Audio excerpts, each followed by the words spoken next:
Welcome, everybody. This is Phil Rice from Thread to Threshold, and thank you so much for joining me on this Friday, the 14th of August, and for our listeners around the world who might be on the 13th or on the cusp. Thank you so much for tuning in. I've got our guest waiting in the green room. Welcome, everybody. And yep, so I'll just turn off my monitoring system.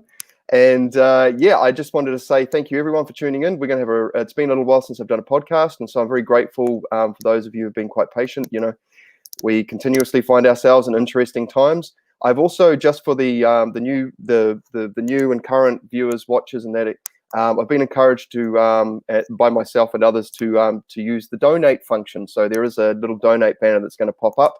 But you know, if you want to support the podcast and you like the sort of information that I'm sharing, I really appreciate your any donations or anything you can offer to support. It's very helpful at these times. But anyway, that's enough about me and my stuff. We're here because we have the one, the only Dr. Richard Allen Miller. Now, for those of you who aren't familiar with Rick Miller, you can go to his website, richardallenmiller.com. That's Richard A-L-A-N Miller.com.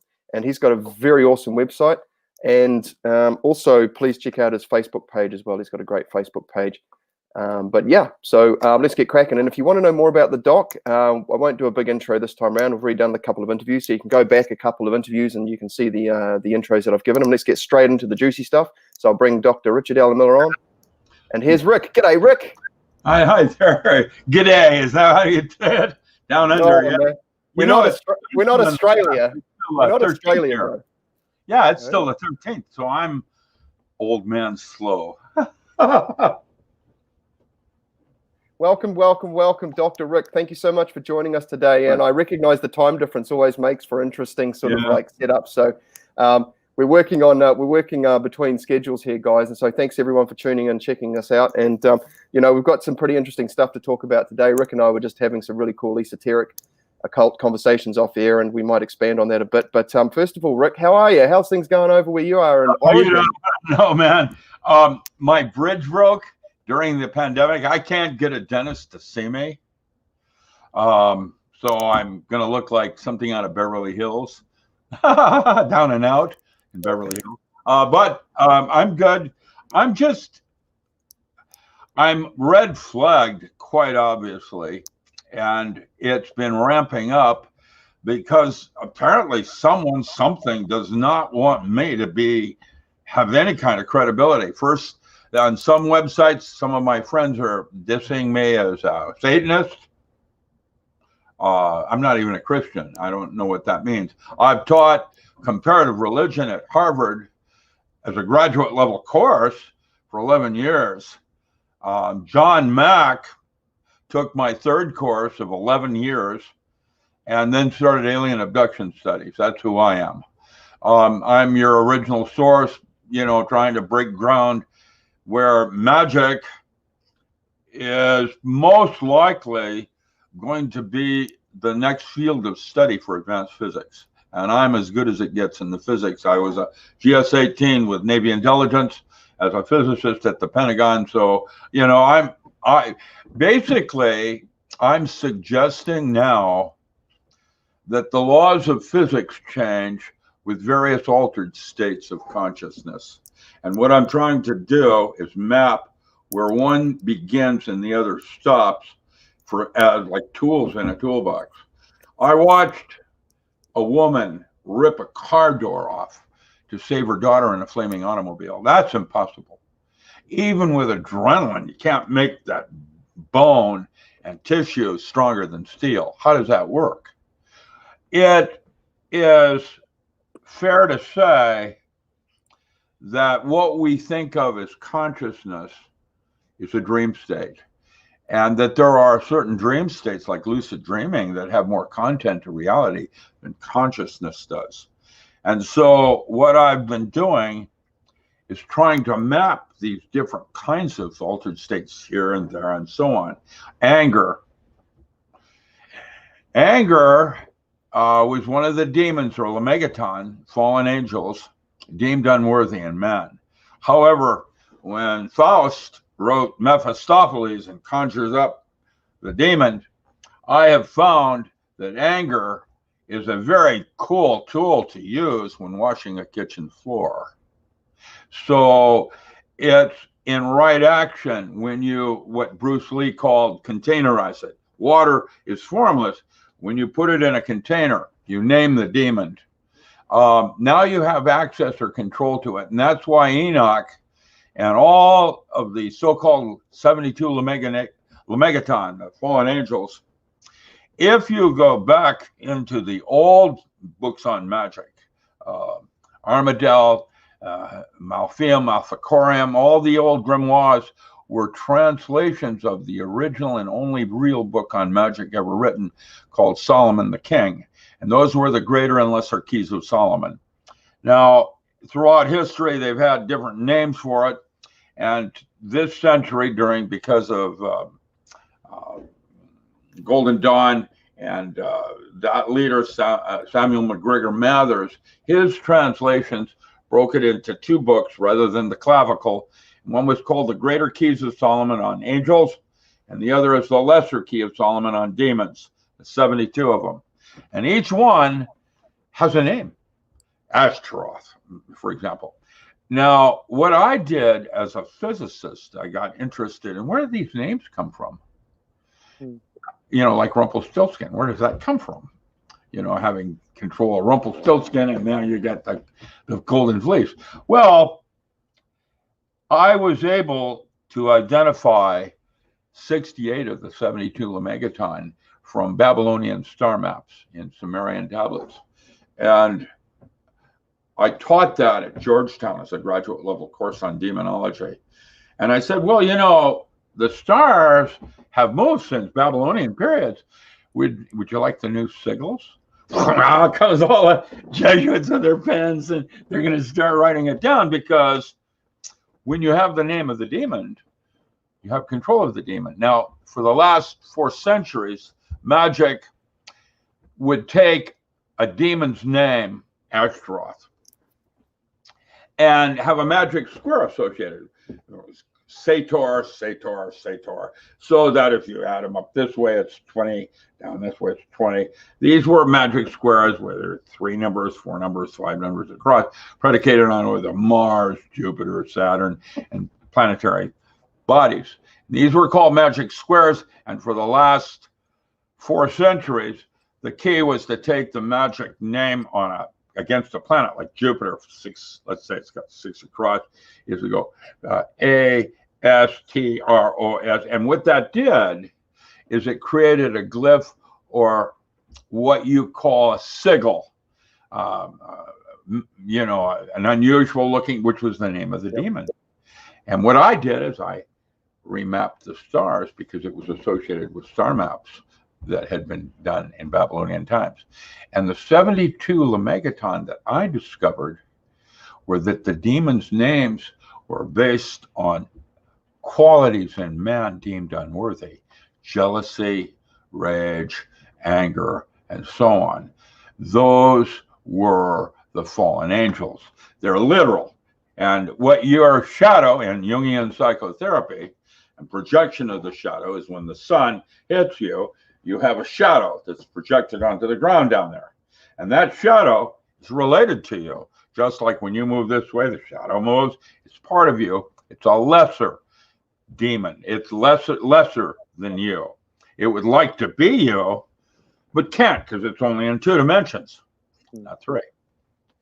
Angels are higher dimension entities, you know, like in this cherubim.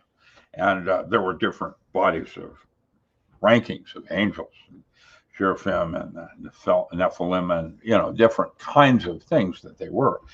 And man back then had a bunch of qualities that they isolated. Oh, this is anger.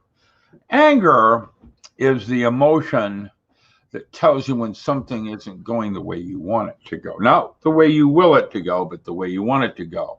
And that's because we're all coming from a place of wounding. If we came from a place of purpose, why we chose to be here, we would, by definition, not be in conflict with anything. But because we do, like in Christianity, do the very thing, the primary teaching of Jesus was not to make judgment on another. And that's why most forms of Christianity are hypocritical, because you are supposed to make judgment on yourself and why you don't like a certain thing. And the reason you chose a religion or a church was for fellowship, aspiring toward a certain level or quality of behavior and moral codes of ethics that you aspire toward. And who's right and who's wrong is arbitrary. And the metaphor I use on that is, what's the color of that fence over there? And you look over there and you say, well, it's brown. Yeah, but you've made an assumption that the other side of the fence is brown. You can't see it. Same thing with God. You can't know God. You can experience God.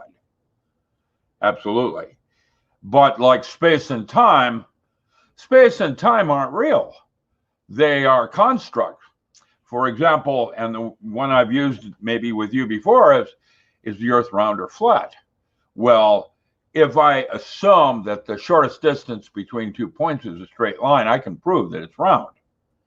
But if space is curved, and we're now believing that it is, I can, with simple tensor math, prove that the earth's flat. Now, is it flat or round? And the correct answer is yes. If you choose to look at it as flat, you have these realities available to you. If you choose to look at it as round, then you can go here. The thing is, they're both correct. And one has limitations, the other opens broader doors. That's why I can also say that a Buddhist could be a Christian, but a Christian cannot be a Buddhist. It's worldviews and what doors they open and what doors are closed. And physics starts off with assumed truths and then definitions.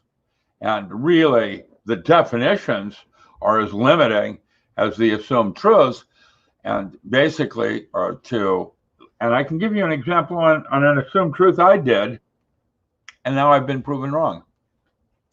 Back in the 70s, Carl Sagan, because I was a polymath and did a bunch of languages, I was really, really smart back then. I'm just getting old now.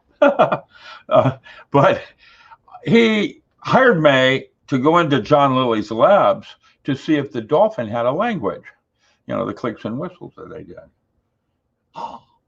Yeah, not only is it more advanced than Hebrew, it's Hebrew, which, by the way, has mother letters and is a more efficient language.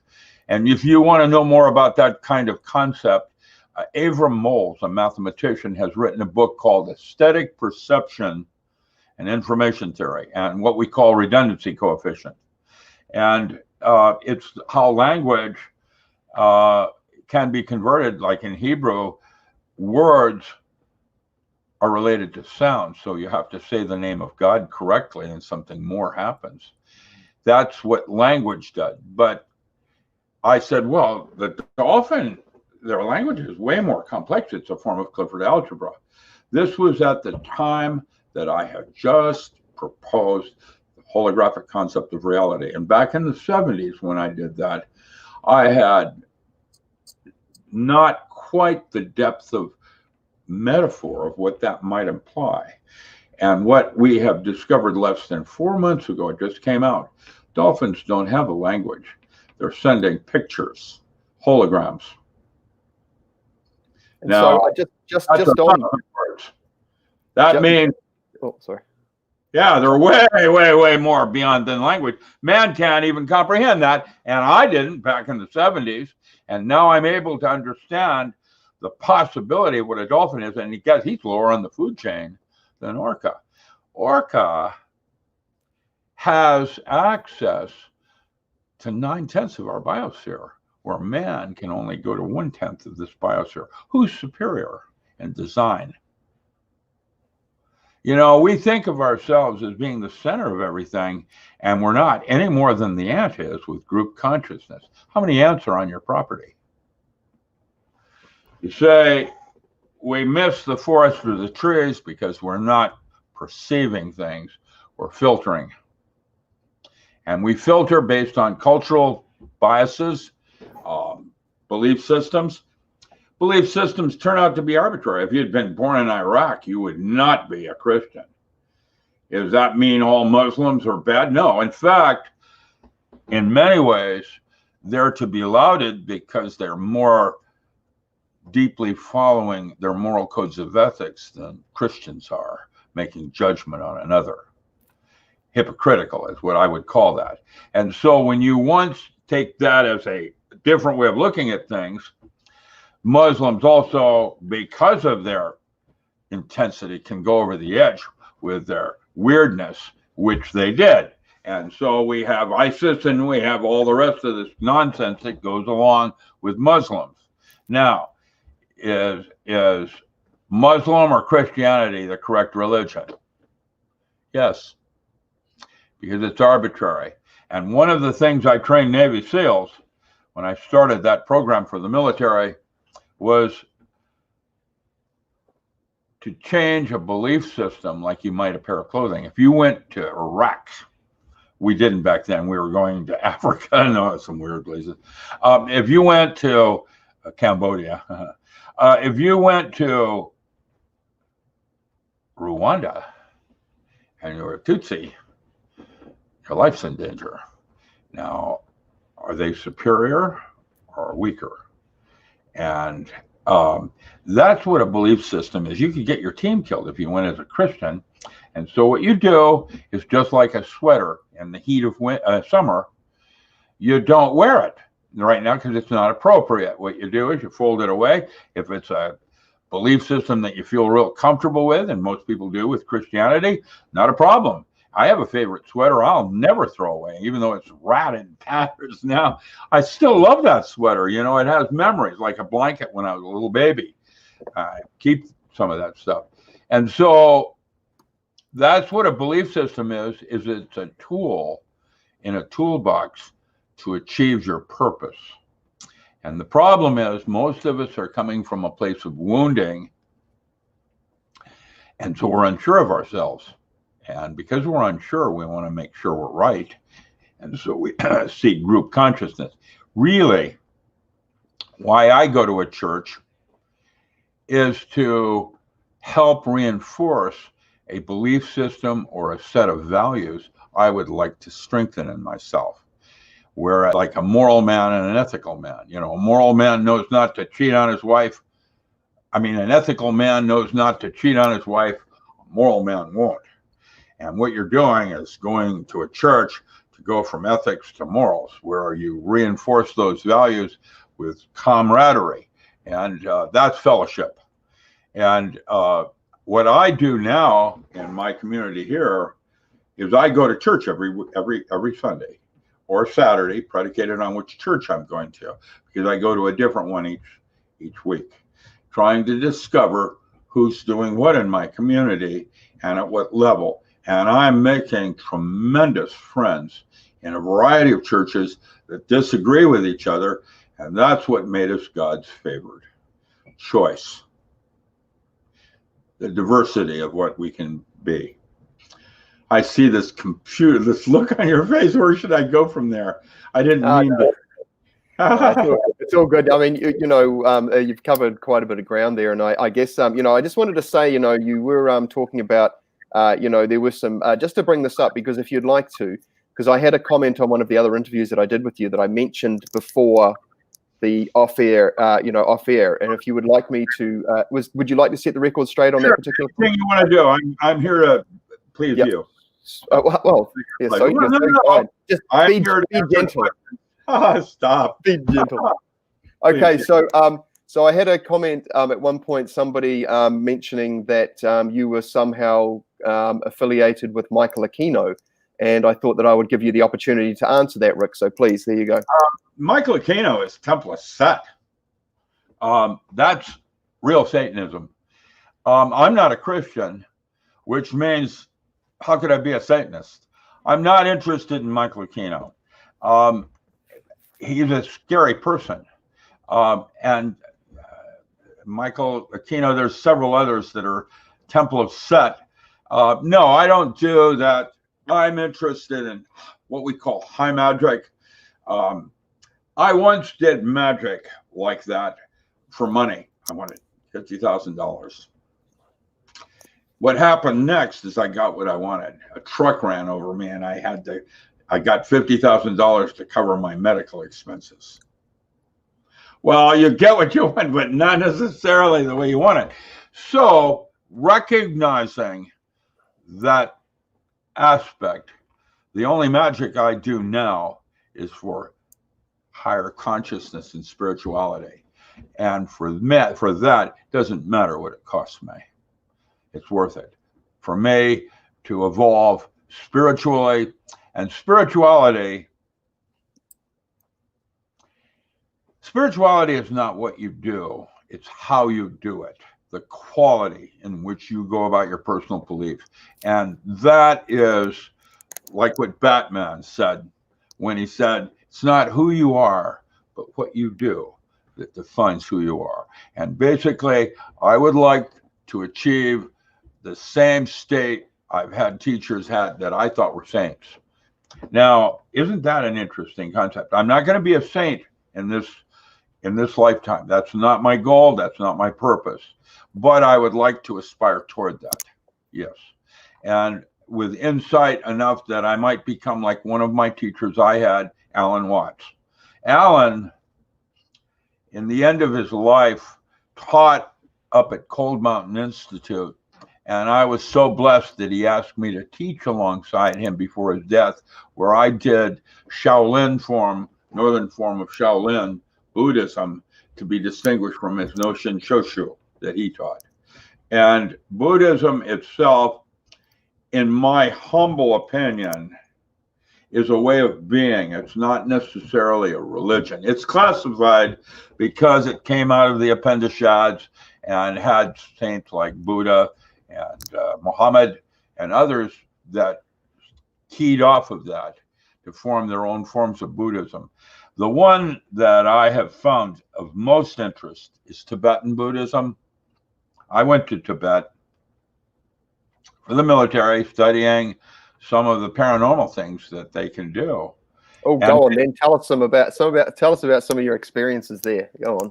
Oh yeah, well, the Buddhists, for example, there is an entity that's not really human called the Dalai Lama. We call him human, but what distinguishes him differently than a normal human is he has genetic memory. That's the hat I wore in last lifetime. Not that one, I wore that one. Now, they had a movie like that Pierce Brosnan did called Nomads. And I did another study on this guy here, and I'll show you. I haven't pulled this out, but this is unfortunately going to be something I'm going to sell on my website shortly because I need the money. This picture is of grandfather Joseph, who was the Hopi that died at the crossroads when Jim Morrison was a child. It's grandfather Joseph Monblanga. And I got to know Thomas Banaka. I was given a medicine pipe in sweat because of my work with the Hopi, and I got to know that. I studied this because Jim Morrison used to sing about that in his all of his music. And then I was told Jim Morrison's still alive. He didn't die in Paris. Really? One of my studies was actually, I got a letter on letterhead with CIA letterhead from Jim Morrison. So I went to Florida, and here's a fat Jim Morrison working at a laser company, because this entity, non-human, well, it's human, but it's not. It's like, doesn't die. It passes its consciousness on as a writer to some individual. And this was what happened to Jim Morrison in the Crossroads. And if you want to read about that, it was written in a very interesting book called Secret and Suppressed by Feral Press out of Portland. And the article was written by Tom Lytle, Lyttle. And what I did was verify that for the military. And there are other entities. I have checked. One was here in Grants Pass, where I'm living now. This was back before I lived here. There was a shapeshifter It was a very famous shapeshifter, and historically, like the werewolf in Wolf Creek. That werewolf, by the way, I vetted out as just a tweaker running through the woods naked. That's just John drugs, crazed out of his mind. There's a werewolf in Wolf Creek again, a 400-year legend. The Wendigo and Bigfoot, Sasquatch. I have not been able to vet that, although there are sightings and there are photographs and there is evidence to indicate there's something out there that's more intelligent than man, because if it was not, we would have been able to get a handle on Sasquatch a lot earlier. Himalayans and others have talked about that. This one was a shapeshifter that I met in Grants Pass. I was on the trail of it, and it was like a coyote that was maybe 1,000 feet from me. And the coyote looked at me and then ran straight at me. And just before he got to me, he turned into vapor and went right between my legs. I have that on film. And I'll be writing about that in a book called Spook Central, because these are some of the things that I did for the military that I have absolutely no explanation at all. The Oregon Vortex, I used an interferometer at 10,000 feet in an old PBY out of Sand Point. And what I discovered about the Oregon Vortex is that it bends light at 20,000 feet. Now, the only thing I know in the universe that will do that is a mini black hole. And Captain Cathay, others of the New Zealand Air Force have written harmonic 33, harmonic 697 on node lines and ley lines and the Bermuda Triangle and things like that. And his work was something I keyed off of back then to try to understand what's going on with Earth. And what I have now discovered is space, like time, is not real. And that'll be another chapter in Spook Central and the work I did on cosmobiology. You have astrology that moved into astronomy, and in the next 20 years, it will be called cosmobiology, which will be the next level. And the one that most people are familiar with, I came out of Prague in the 70s, and psychic discoveries led to such concepts as biorhythms and how you can be out of sync with yourself with different biorhythms. But basically, when the woman is born, an ovulation cycle is locked into her DNA with the phase of the moon. And when that phase of the moon and the earth and the sun are in the same, she ovulates. If she moves to a different part of Earth, that ovulation cycle changes because of that phase angle. Now, everybody says, oh, well, that's the moon and cell salts in your body and seasons and tantric tides. Yes. However, the one I did for the Department of Interior was on earthquake hazards with the planet Uranus, Earth, and Sun. And when the Earth, the Sun, and Uranus are in a certain geometric alignment, what I did with a 360 computer was go back through time to verify there was a 3 sigma error coefficient on when Uranus is in a certain geometric alignment with Earth and Sun. There is a 3 sigma. That means a 99.99975% probability of an event occurring on Earth. And even suspicious observers doesn't observe that yet. And that will be because space is not real any more than time. It's a construct in the limitations of man, and that we use it as a way of organizing our information. But again, even information, holographic systems rather than quantum. Quantum systems, quantum mechanics, has taken a wave and collapsed it into a particle. That means you've digitized your analog. And with that, whenever you do that, like with music or anything else, you incur a uncertainty principle, Heisenberg. And that, because of the edges between here and there, is it here or is it there? And the uncertainty is the width of the quantization. That's Heisenberg's uncertainty principle. In essence, it means the more you know about one thing, the less you know about something else, which means you can't get there from here. Now, at least with consciousness as a study, So I invented holographic systems back in the 70s off of Gabor's work, suggesting that it was information and resolution of information in the way a fractal folded down into itself or out of itself. And you had different kinds of generators, Mandelbrot, Julia, May, all these different generators that would be the way physical plane, emotional plane. Emotional plane is more information on the physical plane because it's how you feel about it. That's why we call it EQ over IQ. Now, as a metaphor. And so once you've got that concept, there's a theorem in information theory that blows it away just like space gets blown away. Information isn't real either, because there's a theorem that says that if you have enough information to ask a coherent question, you have enough information to answer it. That's your generator. That's the Mandelbrot, Julia, or May structure in the way the structure or format of the question contains the answer. That's the limitation of information and the way you group similar differences and different similarities. How's that, John Bohm? I don't know. I'm going to say there's more going on here, and science probably does not have the answers any more than religion, and why man has two brains and was deemed God's favored because he had choice. And what's true for you is not necessarily true for me. And that does not make you wrong or me right. So just on that topic, Rick, I was going to say we've just reached the top of the hour. And if anyone watching would like to put any questions in the comments, please do. I've just made an announcement if there's any questions to come through. But, it's interesting, Rick, this experience we're having after, I've got clients and people I work with that I talk to are all having a very, very individual, unique experience. There are some overlaps, some common denominators, if we call them spiritual or mystical experiences that people have.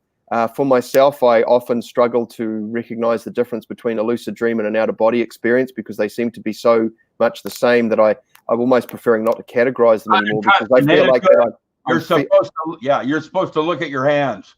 Yeah. So what I found is that although some of the characteristics of the experience do correspond with other people's explanations and such, I find that it's still very much a unique thing. And by putting them into pigeonholes in a sense to give a model that I can work with, I find that can also be potentially a limiting way. You can limit your universe of experience by doing that, but it also helps you because you, like you say, you containerize it or create a model or a set of parameters so that you can explore the length, girth, and width of it. But the next time you have an experience, it's different.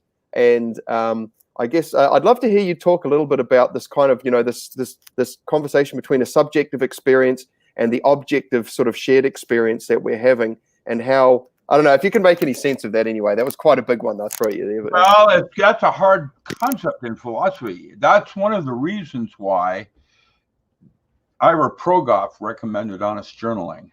By writing it down, going from right to left brain, that's what puts it in its container. And time travel would be to go back 20 years and reset your brain to that hologram at the moment you wrote that paragraph. And that's how you go backward in time, literally, if you want a metaphor. It's different for each of us. And the way we dialogue internally is different. And what we have is language. And that is called redundancy coefficient, where the language stops because you can't find the right metaphor. And how did Gregory Bateson put that? What is your metaphor but to serve your paradox? And so I have a pair of oxon in my meadow.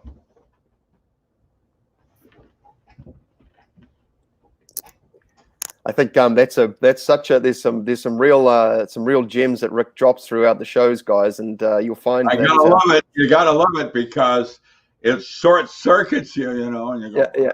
But this is the thing, everybody. Like sometimes you need to hear something a bunch of times, even later on in the piece after hearing it for months and years, before you have the eyes to see and the ears to hear, and sometimes you're going to extract different meaning from it. And you know, I just want to put a quick plug in for Rick too before I forget, because I can't recommend this book enough, everyone. This one here, personally, he's got a lot of books, and if you're only ever going to buy one book from him, I would recommend this, because then you'll be like, oh crap, I wish I'd bought more, because this has been the entry point for a lot of fascinating stuff for me. So anyone out there looking for something interesting to do during the lockdown, because you know, especially here in New Zealand, because we've just hit our version 2 lockdown. I know. I was wondering about that whole event 201. I think 201 means 2.01. They've tried the beta out. Now they're in version 2, and now they're rolling out version 01. But this here, guys, this here is great because, and I wanted to touch on this too, because, you know, we can get very much into, you know, esoteric conversations and things off the bat. But Rick's also a specialist in urban survival, self-reliance, and, you know, like, you know, new ways forward.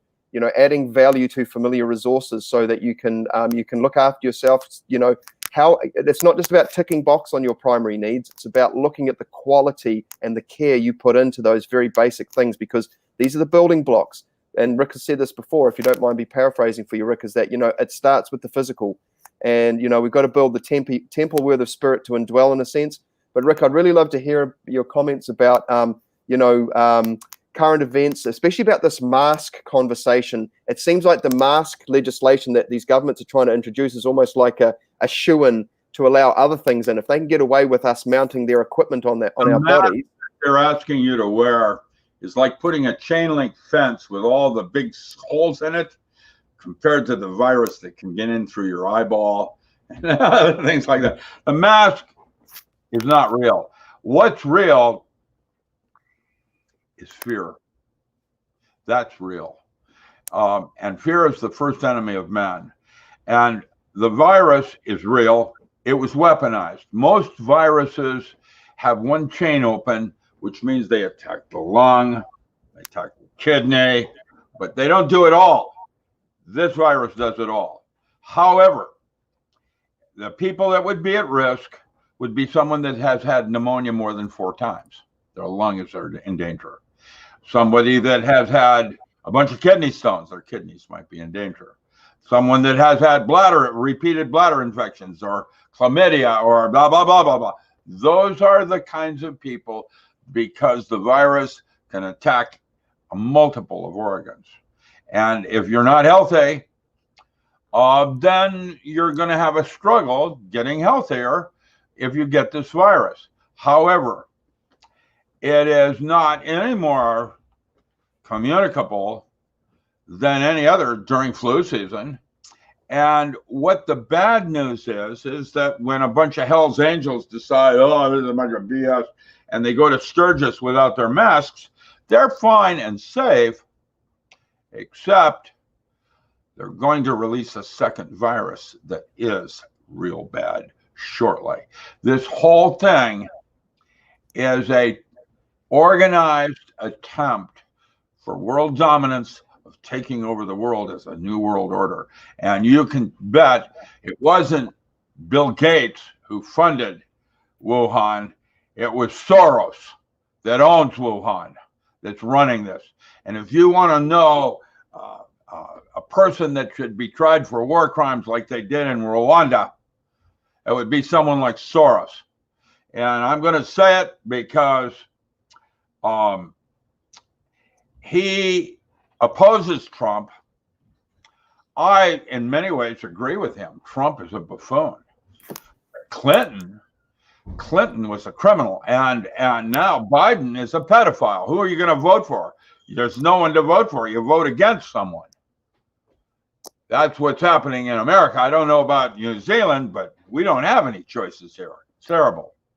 Well, we've basically got the same thing. We've got the red team or the blue team, and you know, but they do. But it's about there's things that they've been infiltrated, because the big riots that you're saying in our country.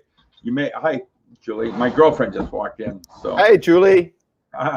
She just waved from outside. She's gonna water. Our garden is up on the 2nd floor on a balcony.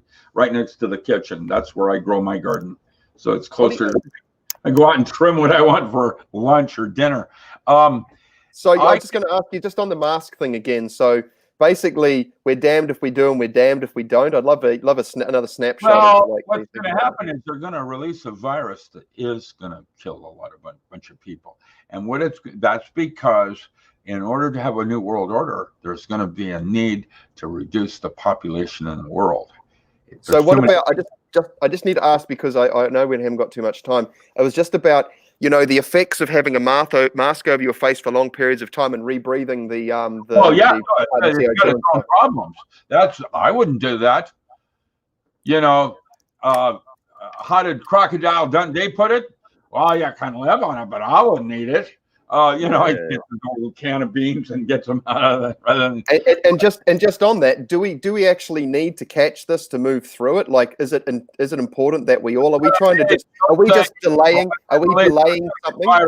And everybody is lax and not thinking that it's as dangerous because the data that they've given us on the current coronavirus is false.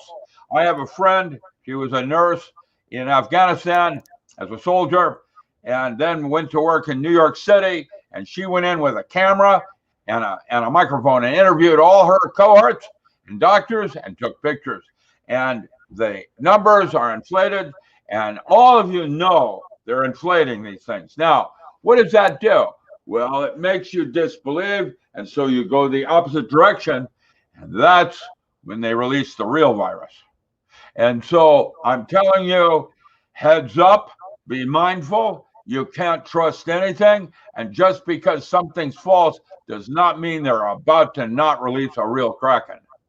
And that's the part that scares me the most, is that I don't know whom to trust or what to believe. I believe now that the United States has been invaded by a bunch of Chinese releasing the virus at this school system and that thing to create little flare-ups of fear as the media builds it up. And then, we had so many. We had 1.6% that got exposed to the virus die. Now in Oregon. Now that's 1.6%. That's less than alcohol, tobacco, and or those that got immunization for the virus and then died. So how do people justify that kind of the disproportionate response that we're experiencing? And here in New Zealand, we've got military on the streets and at checkpoints now for a tiny number of people that are getting this thing, and not that many people are dying. And it's like people can't see how there's other things that kill more. Element, because media is responsible and now being controlled, and so you could do it like a nuclear reactor. You can turn the computer off. So that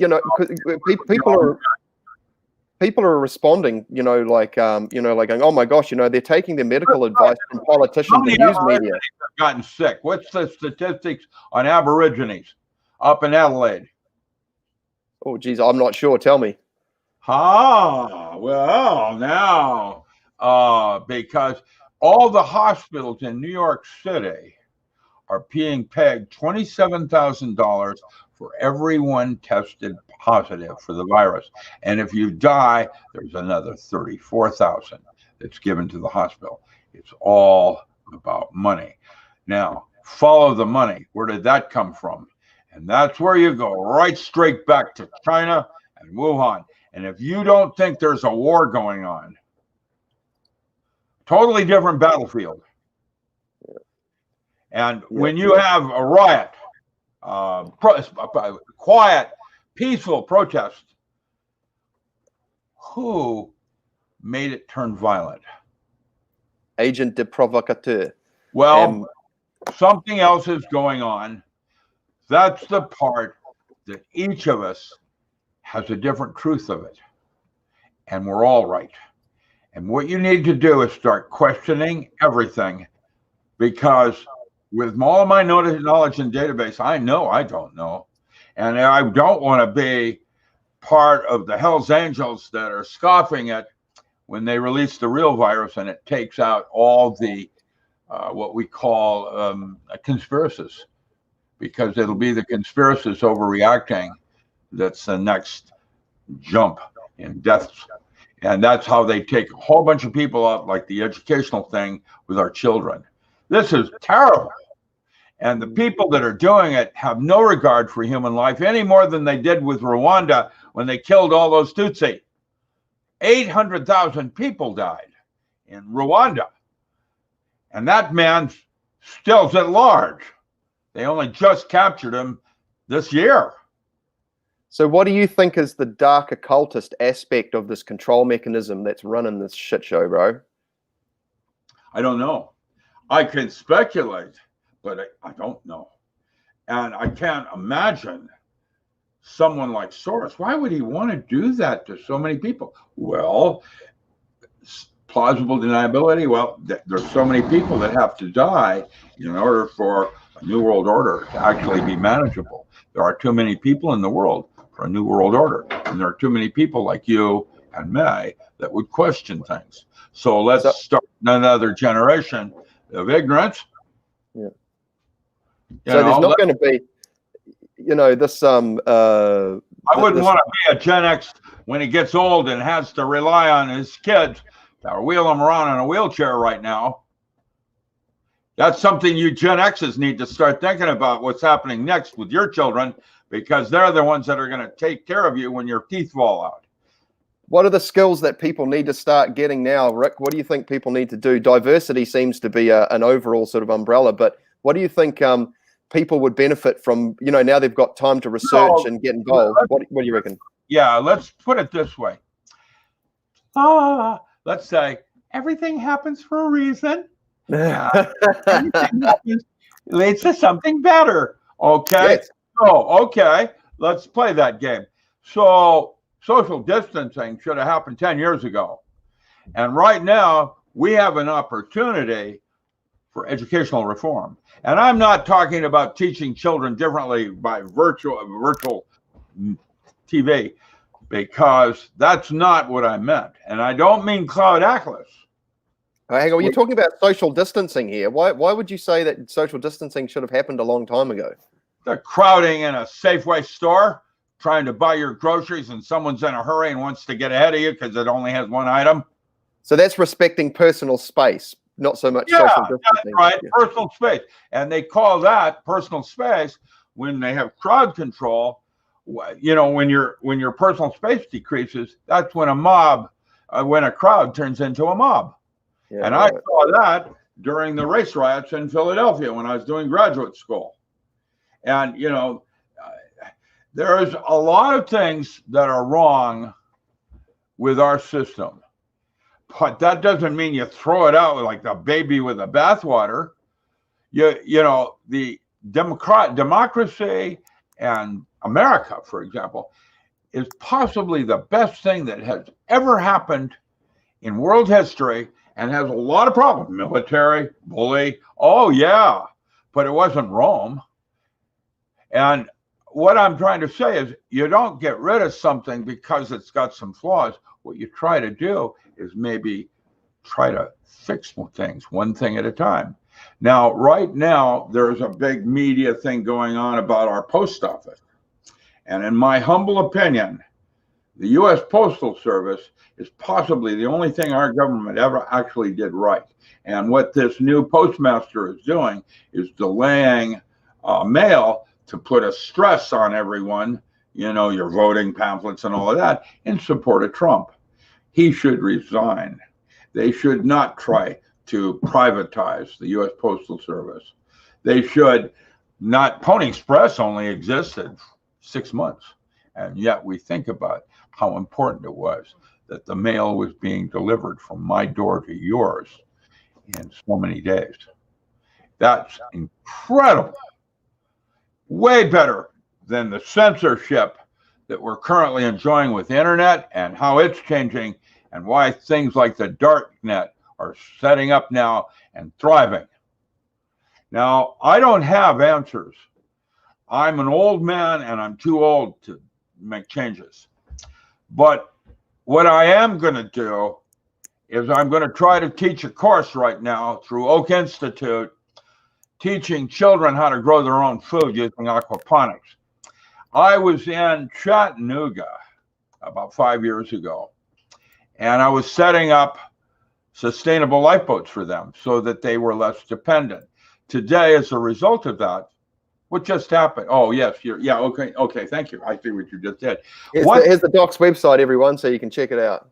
Yeah. But what I was going to say was I saw children in Chattanooga. They were growing wildflowers and they were all excited because of all the different colors and shapes and things like that.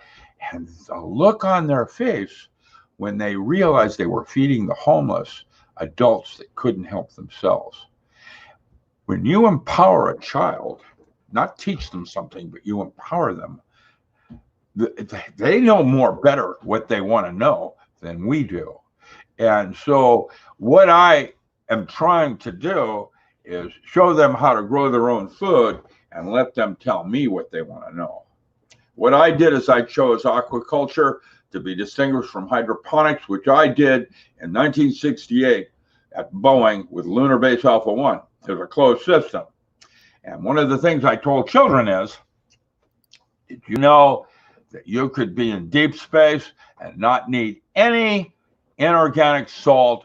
All of them could be done in a closed system from 1/3 rabbit manure, 1/3 chicken manure, and 1/3 worm casing.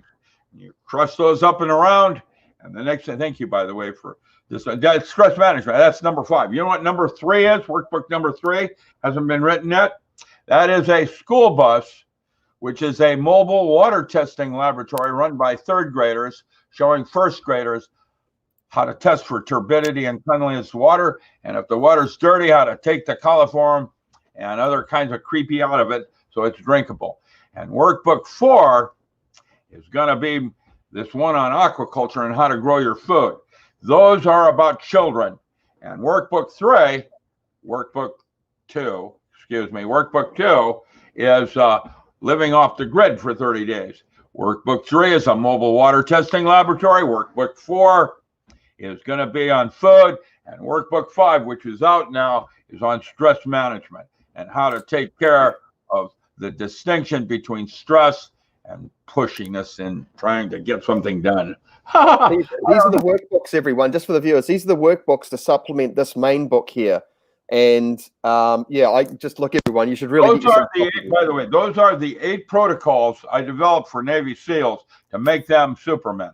That was power tools. There were 8 protocols. The first one, ESP induction through forms of self-hypnosis, that one right there. That was the first protocol, and that was done to teach SEALs how to think with the gut. When you worked with intuition, you didn't make mistakes by definition. That was the first study in altered states. I got that by working at Mission Control with Edgar Mitchell in 1971 when I measured the ESP studies that we did with James Hurtak and others at Mission Control. And that led me to write that book as the first of 8 protocols. That's how SEAL Team 1 was chosen. SEAL Teams 2 and 3 were trained off these basic protocols, and then SEAL Teams 4 were taken over by the military Navy, and then that became larger bodies because SEAL Team 1 was only 8 individuals, and every single one of them had a PhD. Redundancy coefficient. That meant each one could do each other's job as backup. I had several communication experts working at the same time. The modern alchemist, that one right there, that modern alchemist is on personal transformation from a Christian mystic in the 14th century. And what I did is translate the old German into English and then added psychological commentary like Folly of Doe and Dark Night of the Soul. These different stages one goes through in the evolution of consciousness. And that's what I'm about, using altered states as tools in a toolbox for evolution of our consciousness. And what I'm doing is leaving footprints for the next set of books to be written, which will be far better and far more advanced than concepts I could comprehend. I just want to say to everyone that these books are available in hard copy and also ebook, and I strongly encourage it. In fact, I'm almost going to tell you to only purchase directly off Rick as much as possible. Cut out the middleman and support the artist and the author directly. But as you can see, there is quite a lot of stuff on here. So Rick, sorry, please, I just wanted to jump in there and just put that in because some people might just instantly jump on eBay or Amazon, and I'd rather send them directly to you. So well, they're selling all of my books without permission. That's one way they've tried to take me out. If you buy the book from me, I'll autograph it. If you buy the ebook, because it'll land cheaper. If you want to buy books from me and you're in Australia or New Zealand, the break even is at 3 books. And that's why I have a series of sales. But my webmaster has gone AOL. We don't know where she is. And I wanted to put those bargains up. But they are and will be up on Facebook. I'll ask Helen to post them so that they're not on my website. Basically, if you buy 3 books, you get discounts, big ones. Like Power Tools and the 2 workbooks are $30, where the workbooks are $12 each and the $21 for the Power Tools. But if you buy all 3 for $30, you can buy the native plants and potential of herbs and not that one, but the encyclopedia, which is the hard version of it. There are 9 volumes on my encyclopedia on alternative agriculture, and you can get those. And no, metaphysics. Those are the 11. There are actually 15 of those, of which my site only has 10. You buy those. If you buy more than 3, they're $10 a piece. And those are audiobooks for 8 weeks each, including 20 or 30 rare manuscripts that I used when I was doing those lectures at Harvard. You can do your own research, come to your own conclusions. And there are 15 of those. And I taught those when PC Link was turning into AOL, and I was working out of Humboldt with the IES, or Interactive Educational System, and Harvard picked up that as a graduate level course. John Mack took Metaphysics 3 and then started his alien abduction studies. Took that one right there in 1992. And now today, I will be teaching more metaphysics at Albert Schweitzer University with several magicians from other countries teaching, like Harry Potter-like school on metaphysics. But Oak Institute is an attempt on my part toward educational reform, and that will be workbook 3 and 4 that will be for children's books on how to grow food at home during the summer and how to grow it on into the winter using the same plants that they started in the spring. And that's my goal before I turn into worm food. Start a footprint for others to form. Oh yeah, and I forgot my sweatshirt says I'm a political atheist. That's funny, yeah. Yeah. Hey, I just want to say, everybody, all hail Callisti. Bob Wilson, Robert Anton Wilson was my friend, man. He only made 3rd degree in OTO, but his daughter, Tana, was the one that went with me to Vacaville to do a read of habeas corpus with Timothy Leary. And when they couldn't produce him, because he was in Chicago illegally, they had to release him. And that was Tana, that was Robert Anton Wilson's daughter that did that with me. That's a long time ago in a faraway universe. I was an angry young man. Yeah. I just had a question, Rick. I know we're sort of coming up to the end of the time here, but somebody's asked about. Now you mentioned it before in regards to, when we come from a place of wounding, a lot of the wounding out there is very common, and so this becomes an easy thing to calculate how we're going to operate because it makes us predictable. So someone's asked about intention versus purpose, which is something you do talk about. So please, if you could elaborate a little bit on that to subvert the AI. Yeah. Intent is what actually happens. That's what you actually end up doing at the end of the day is intent. And it creates karma. I'm never going to date the same woman again. All of us have feelings. I remember when they chopped my penis off when I was a child. Oh, a circumcision, Yeah, really. He's not going to remember that. No, He doesn't need that. but I'm psychologically, I want to know what they do. I want to know what they do with them. Oh, After yeah? they chop them off. Did you get to keep it? Have you got it in a jar somewhere? Well, Steve Gaskins wrote a really great book called Monday Night Class, and then he went to Tennessee and formed the farm. And his wife wrote an exceptional book called Spiritual Midwifery and Why Dogs Are So Popular, because of the way they're whelped is quite different. When I came out of the womb, first thing that happened is some weird doctor hit me in the ass to make me cry, and then they took me off to be fingerprinted before I could bond with my mother. Well, yeah, exactly. No wonder we're all neurotic.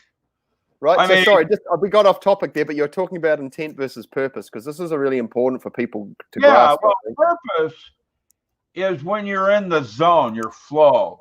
You're not in conflict with anything. Everything just smooth, like a racetrack. And when you're in the flow, that means you're coming closer to purpose. And that's what you should be seeking, is when the paths of least resistance. And it's, you take the high road, I'll take the low road, and I'm going to do this no matter what. Well, what do you think is going to happen? No matter what is going to happen. That's what's going to happen. And that's why I'm going to say something else. This is the most important theorem that I could give you in magic as your first lesson. Man has a responsibility for the thoughts he chooses to entertain. You are creating your own nightmare. Yes, that's a really important thing. Like what are we participating in as individuals that's contributing to our shared experience that we're currently enjoying? Well, then that's why Aleister Crowley wrote Liber Oz. Liber Oz. Check it out. Write it out. What language do you want it in? Man has the right to kill those who would thwart his will. And while that's a distinction in civil over natural rights, you give up some of your natural rights to incur a moral obligation on someone else. This is in philosophy with Hobbes and Kant. This is very important. And that's why you have governments that have laws. When the laws start becoming vague and encumbering, I guess the way it was put to me is, when you give up your civil rights for safety, you lose both. And so what is the role of the individual in becoming sovereign, in the sense that they, is humanity able to evolve to the point, where we can govern ourselves? There, it's not possible. But what you can do is get closer and closer to it. Like Simon says, you can go halfway to the door. It's still something worth striving for, though, because, there's always people out there seeking power over others, and there's always this institution that seems to supply this platform for this to do this from. Well, that's the second enemy of man, was power.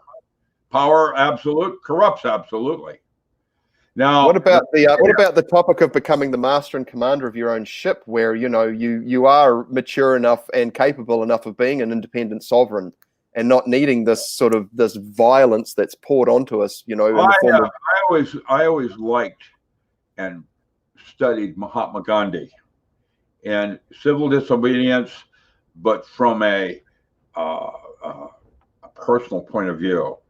I'm not advocating rioting. I'm not advocating militancy. I don't advocate that. But there are certain things I just won't do. And death is not the end of life. It is the opposite. And if this is a dream state, the Buddhists never felt fear of death. It's a fear of the unknown. And actually, more recently, I had a couple of young kids contact me from Project Rainbow, time travel. And they were trying to say, we'd like to do a movie around you, Dr. Ram, because of your contribution in making time travel in our century work. I said, oh, you guys are pulling my leg, right? And they started to pretty wild. Me. Well, I am not convinced that they're not real. They're technically correct. And cavitation is the distinction between life and death. And if life is a dream state, then what would that make death? And what a cavitation process is when a drop of water falls and hits a pool of water and goes down into the water, and three things happen. There's waves that go outward. We'll call those the future. There's waves that go inward. From the going down, and they slap each other and form a drop coming back up, except that's no longer a drop of water. It's a bubble capturing the medium in which it fell. And inside the bubble is a torus twistor space that Roger Penrose talks about. And that's what cavitation is, with structured water surrounding into the out of. Now, water is a very big conversation in itself, and I realize that you've got to get going shortly as well, Doc. So we're going to turn on a Moog synthesizer over in Ashland to do some studies on how to use sound and light in respect to creating drug experiences rather than having to take the drug. Those are 3 books I wrote for the military back in the 70s called The Diamond Body, Electromagic, and Yogatronics. Drugs themselves, like mushrooms, are toxins, but they have a similar look-alike chemistry, like neurotransmitter-like chemistry that freaks the brain out. When you take acid, lysergic acid diethylamide, that's broken down and gone and into the urine within 20 minutes of ingestion. It's broken down. And the next 20 hours of hallucinations are your body's own response to its own release of neurotransmitters. And what you're doing is jump-starting the body to start producing these things. When you have a chill, that's dimethyltryptamine being released in your central nervous system. And when you have goosebumps, that's the production of stem cells and how you get younger. And if you can do those in your mind's eye, at some point, what age do you want to be? Elixir Vital. That's what I'm talking about, man. Damn, ooh. Yeah. Man, we always, I love catching up with you, Doc. I'd actually like to do this a little more if I could, but, we can do tomorrow. We can do the next year. We can do more and more. That's fine. I'm available. I'm here. You're there. And it was as simple as you just simply asking me, and here we are. Well, I think too that, for a man, where you are at in life right now, I think that setting up a platform where you can just jump on and go for it, and so that you can just press the go button, because I know you're in high demand. I really appreciate your time today. And please, everybody, go check out this man's website, because I tell you what, this is one of the greatest collections of just, it's almost like a hub that will send you off in so many different directions, especially this book here. I can't say this enough. I would say for me personally, I haven't got a lot of the alternative agricultural stuff, but this here gives you a basic framework of concepts. Wait till you get a load of the 12 books on path working I've written, how to change them. And waiting for that. The magical and ritual use of metaphor, archetypal gods in daily living. That's my book on tarot.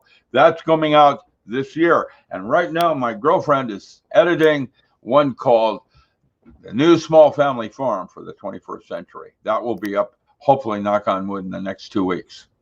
This is the cool stuff, people. This is where we, like I said, the name of this show I called Evolve Your Consciousness, because we need to change things, in my view, at a causal level. The world of effects, it starts in the world of the causes, and starting is, making sure that we've got our minds in the right space. And there's so much that we could talk about, so much more. But like I said, please go visit drrichardallenmiller.com. Sorry, richardallenmiller.com with ALAN. And Rick, if I could get you just to hold on for just 1 minute after I end the broadcast there. Thank you so much for your time today, brother. And I will be in touch with you. We'll definitely do another catch up very soon. So is there any final comments you'd like to share? Well, I've given you my theorem. Start keeping a diary, all of you, It is your magical memory, and it's a way that you can time travel and may, in this lifetime, be a time traveler. I can't urge that more, and to begin training your mind. Brain drivers aside, I have a bunch of things that I'm doing, but you start training your mind. Meditation, any form of meditation, is why all the saints in history have stressed that importance. Training this mind.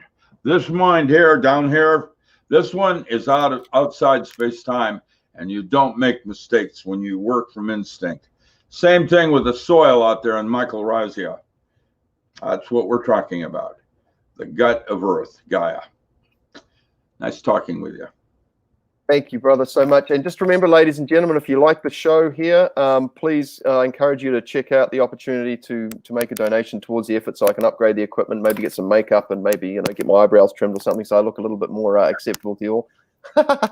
But the details are underneath in the description here. And once again, thank you so much, Dr. Richard Allen Miller. It's always having a pleasure here. Your depth of knowledge, wisdom, and experience is so crucial at this time, especially where people acknowledging that preparation and being and understanding that things can go weird very, very fast means that a little bit of preparation can go a long, long way. Thank you all very much. This is the end of today's episode, and I'll upload it to YouTube and everything shortly. It'll be available, and so you can watch the thing in its entirety, and we'll catch up with again Rick soon. Thank you so much. Did you want me to hang out, or did you want me to leave now? Yep, just 1 minute, brother.